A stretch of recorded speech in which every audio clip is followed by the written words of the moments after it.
देख रहे हैं सच की आवाज, आपके हक की आवाज। भिवंडी शहर वासियों के लिए लाया गया एक अनोखा तोहफा। ये हम बात कर रहे हैं भिवंडी निजामपुर शहर महानगर पालिका की, जहां पर महापौर प्रतिभा विलास पाटिल के यानी कि महापौर के 25 लाख रुपए की निधि से रोड शिपिंग क्लीन वाहन का जो है नियोजन महानगर पालिका ने की और एक मशीन शहर के हित के लिए लाया गया। आपको बता दें कि इस मशीन से शहर में बढ़ती धूल मट्टी को रोका जाएगा। इस तरह की जानकारी आयुक्त और महापौर ने दी है। ये पूरी तस्वीर भिवंडी के अजय नगर नाना नानी पार्क की है, जहां आपको बता दें कि आज इसका उद्घाटन था। भिवंडी शहर के प्रथम नागरिक महापौर प्रतिभा विलास पाटिल, मनपा आयुक्त सुधाकर देशमुख, उपायुक्त दीपक झिंझाट, उनके साथ में वाहन के जो प्रमुख हैं संदीप पटनावर, इनकी मौजूदगी में नारियल फोड़कर इस रोड शिपिंग क्लीन वाहन का जो है उद्घाटन किया गया। आप देख सकते हैं कि किस तरह से रोड पर जो धूल मट्टी है उसकी सफाई करती हुई ये रोड शिपिंग मशीन करती हुई दिखाई दे रही है। पूरी जानकारी इसके बारे में महापौर और आयुक्त ने दी है। कहा कि भिवंडी शहर के महज कुछ इलाकों में जैसे कि राजीव गांधी उड़ान पुल, स्वर्गीय एपीजे अब्दुल कलाम और धामनकर नाके का ब्रिज, यानी कि इस ब्रिज पर इसका एक अच्छा उपयोग किया जा सकता है। विशेष तौर पर जो धूल मट्टी उड़ती है उस धूल मट्टी को रोका जाया जा सकता है। साथ ही साथ आपको बता दें क्या भिवंडी शहर में महज एक रोड शिपिंग क्लीनिंग वाहन जो लाया गया है, इससे पूरे शहर की जो धूल मट्टी है उसे रोका जा सकता है या नहीं। कमेंट बॉक्स में आप अपनी राय जरूर देना। लेकिन कहीं ना कहीं हम कह सकते हैं कि एक मशीन के आने के बाद लगभग रोजाना इस मशीन में 450 किलो मिट्टी ये वाहन रोजाना उठाएगी, जिसके कारण धूल मट्टी से काफ़ी निजात शहर वासियों को भी मिल सकता है। पूरी तस्वीर में आप देख सकते हैं कि किस तरह से इस मशीन को ट्रायल बेस पर नाना नानी पार्क के जो प्रांगण है, जो गार्डन है, वहाँ पर चलाया जा रहा था। मनपा आयुक्त वहाँ पर सुधाकर देशमुख, महापौर प्रतिभा विलास पाटिल की उपस्थिति वहाँ पर देखने को मिली।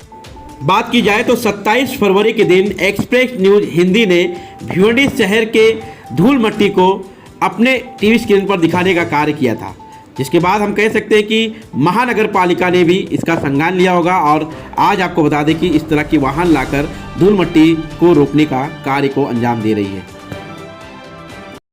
सर्वप्रथम सभी को नमस्ते। उपस्थित हमारे सभी अधिकारी, आयुक्त साहब और यहाँ की हमारी जनता, आज यहाँ पे हम लोगों ने भिवंडी में सर्वप्रथम ये जो आज उपक्रम स्वच्छता अभियान के अंतर्गत जो नियोजन किया है, तो ये जो रोड स्वीपिंग का जो मशीन है हम लोगों ने ये महापौर निधि से लिया गया है। और मैं सर्वप्रथम तो आयुक्त साहब का बहुत बहुत धन्यवाद देना चाहती हूँ कि जब से वो आए हैं तो भिवंडी में एक अच्छा काम करने का हम लोग की सहूलत मिली है और वो सभी कामों में हम लोग का सपोर्ट कर रहे हैं। तो मैं सर्वप्रथम तो उनका धन्यवाद मानती हूँ। सभी हमारे अधिकारी हैं वो भी एक अच्छा काम कर रहे हैं। आज जैसे स्वीपिंग रोड स्वीपिंग का जो मशीन लाया गया है, ये खास करके तो जो ब्रिज पे जो कचरा रहता है या फिर धूल मिट्टी वाले जो एरिया रहते हैं तो वहाँ जो काम करेंगे।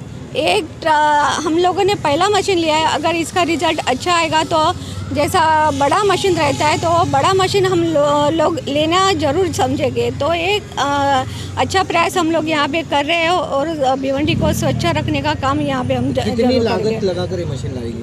अभी ये कितनी 25 लाख का ये मशीन है। तो आगे जाके ये क्योंकि कॉरपोरेशन का मशीन है, कोई प्राइवेटाइजेशन में लिया गया नहीं है, तो हमारे महानगर पालिका के जैसे जैसी व्यवस्था बढ़ेगी वैसा हम लोग ये मशीन का आगे जाके ज़्यादा लेंगे। मैम, आपने कहा कि फ्लाईओवर पर इसका यूटिलाइजेशन होगा। बंजारपट्टी नाके से अंजूर फाटे तक आप जाइए तो रोड के किनारे इतनी ज़्यादा धूल मिट्टी है कि अगर कोई बाइक वाले, स्कूटर वाले बिगर गॉगल का जाते हैं तो उनकी आंखों में धूल मिट्टी इतने चली जाती है कि उनको डॉक्टर के पास जाना पड़ता है। क्या बंजारपट्टी से लेके धामन नाके तक जो ब्रिज के नीचे मट्टी है उसके लिए भी ये यूटिलाइज होगा? हाँ, ये होगा, यूटिलाइज होगा वो। और बोला ना आपको, जैसे ही ये मशीन अच्छा काम करेगी वैसे हम लोग इसका ज़्यादा लेंगे मशीन। मैडम, अच्छा काम करने का आपका मतलब क्या है? अच्छा काम, अच्छा रिजल्ट रहेगा, अच्छा साफ सफाई रहेगी। बाकी तो कर्मचारी हम लोग के काम करते ही, ऐसा नहीं है नहीं करते। साथ में पब्लिक का भी सपोर्ट होना चाहिए, पब्लिक ने भी हमको सपोर्ट देना चाहिए, क्योंकि जो कचरा वो लोग आज हम यहाँ पे जो काम जो यहाँ पे कर रहे हैं लोगों को वॉकिंग के लिए, फिर भी यहाँ गंदगी लोग करते हैं। तो लोगों ने भी समझना चाहिए हम अच्छा काम करने का ही सोचते हैं, तो आप लोग का भी सपोर्ट रहेगा तो बहुत अच्छा रहेगा। इस तरह से भिवंडी शहर की स्वच्छता को ध्यान में रखकर एक यहाँ पर मिनी हम कह सकते हैं कि सफाई करने के लिए गाड़ी लाई गई है, इसके बारे में पूरी जानकारी देंगे। क्या है इसका मतलब, क्या शहर को क्या फायदा है? स्वच्छ भारत अभियान के अंतर्गत शहर स्वच्छता के लिए एक नया उपक्रम है। माननीय महापौर महोदया ने उनके महापौर निधि से ये साल वो परचेस करवाने का प्रपोजल दिया था और उसमें ये परचेस किया गया है। तो इससे जो काम होने वाला है, जो रोड स्वीपिंग के लिए सही है, वो रोड के ऊपर तकरीबन 1 घंटे में 1,84,000 इतना स्क्वायर मीटर, यानी एक दिन में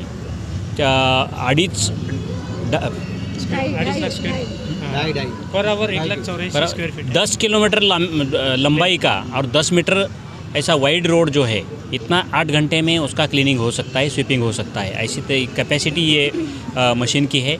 उसमें 400 किलो तक का जो स्वीपिंग का मटेरियल निकलेगा वो रह सकता है। तो इसके लिए हम ये एरिया में और अपने जो ब्रिज बने हैं उसका क्लीनिंग का इसमें प्रयोजन है। इसमें अच्छा समझो रिज़ल्ट आएगा तो ऐसे मशीन शहर में बढ़ाने का सोचा जाएगा। सर, इसका समय सीमा क्या है? जिस तरह से देखा जाए गाड़ी तो लाई गई है, लेकिन इसे क्लीनिंग के लिए सड़कों पर कितने बजे छोड़ा जाएगा? रात में, सुबह में? इसमें जो रोड की ट्रैफिक जो रहेगी, ट्रैफिक जब कम रहती है वो टाइम वो क्लीनिंग हो सकता है। ब्रिज का क्लीनिंग जो है उसका टाइम तो रात को ही करना पड़ेगा। उसके लिए हमारा स्टाफ को ट्रेनिंग दिया जाएगा और रात को वो स्वीपिंग ब्रिज का जो है हफ्ते में 1 बार या हफ्ते में 2 बार या जैसा वहाँ जरूरी रहेगा वैसी तरीके से वहाँ पे स्वीपिंग किया जाएगा। और भी मशीनें आने वाली है क्योंकि शहर बहुत बड़ा है और मशीन एक है। इसमें कैसा है कि मशीन की कॉस्ट भी ज़्यादा रहती है, तो ज़्यादा कॉस्ट का मशीन परचेस करना उतना भी अपनी फाइनेंशियल कंडीशन के लिए अच्छा नहीं है। आज कम से कम एक परचेस करके उसको यूज़ में लाएंगे और इसका इफ़ेक्टिव रहेगा, ऐसा लगेगा कि ये और भी लाना ज़रूरी है, तो वही तरीके से वो ज़्यादा बनाया जाएगा। इंदौर जैसे शहर में इसकी जो है स्वीपिंग का जो रोड स्वीपिंग जो है इंदौर में, तो हर महीने 2 करोड़ का खर्चा किया जाता है। वो प्राइवेटाइज़ करके प्राइवेट मशीन लगाए गए हैं, लेकिन हम सिर्फ रोड स्वीपिंग के लिए तो 2 करोड़ खर्चा नहीं कर सकते। इसके लिए खुद कारपोरेशन ने अपना मशीन लिया है कि जिससे ये जो अभी टेक्निकली शुरू किया है इसमें ज़्यादा फ़ायदेमंद रहेगा। तो और भी मशीन परचेस करेंगे, कितने करेंगे ये आज तो डिसाइड नहीं करेंगे, लेकिन इसका इफेक्टिवनेस जितना रहेगा उसके हिसाब से वो। सर, एक लास्ट सवाल, जिस तरह से देखा जाए मटेरियल की बात आपने कहा, जब हमारे सफाई कर्मचारी जब रोड पे सफाई करते हैं तो मटेरियल जो रहता है रोड के किनारे लगा देते हैं और उसके कारण जो है धूल मिट्टी जो है शहर से ख़त्म नहीं होती, लोगों के आँखों में, लोगों के स्वास्थ्य पर मतलब इस बड़ा असर पड़ता है। तो क्या ये जो मिट्टी यहाँ से इसमें निकलेगी तो इसे क्या डंपिंग किया जाएगा या तो फिर सड़क किनारे? नहीं, ये जो मिट्टी इसकी निकलती है एक साइड में निकल जाएगी, क्योंकि उसमें स्टोरेज जो है मशीन में ही स्टोरेज हो जाती है और वो बाकी वो जगह पे रोड के साइड में नहीं आएगी। तो इसका अच्छा फ़ायदा है। अपने यहाँ 2009 से अभी तक बहुत सारी प्रॉब्लम्स है वो सॉल्व करने का प्रयास कर रहे हैं। प्राइवेटाइज होने के बाद वो भी जो आपने पहले सवाल पूछा कि ऐसा बाहर मिट्टी पड़ती है वो भी कम हो जाएगी, ऐसा प्रयास हम कर रहे हैं। ज़्यादा से ज़्यादा भिवंडी में स्वच्छता कैसी बढ़ेगी इसका प्रयास कॉर्पोरेशन का रहा है। इस खबर के प्रायोजक हैं दस्तरखान रेस्टोरेंट। भिवंडी में पहली बार कुछ नए अंदाज के साथ दस्तरखान रेस्टोरेंट। दस्तरखान रेस्टोरेंट अपने बेहतरीन स्वादिष्ट खानों के लिए तो मशहूर है ही, साथ ही साथ बेहतरीन सर्विस, ओपन एनवायरनमेंट और ओपन किचन के लिए भी मशहूर है। लोग यहाँ दूर दराज से लजीज खानों के साथ ही साथ ओपन एनवायरनमेंट का भी लुत्फ उठाने के लिए आते हैं। तो इंतजार के इस बात का आप भी आएं और दस्तरखान रेस्टोरेंट की ओपन एनवायरनमेंट और खानों का लुत्फ उठाएं। एड्रेस: बिनाय और ट्रॉय नाका, नासिक रोड, भिवंडी।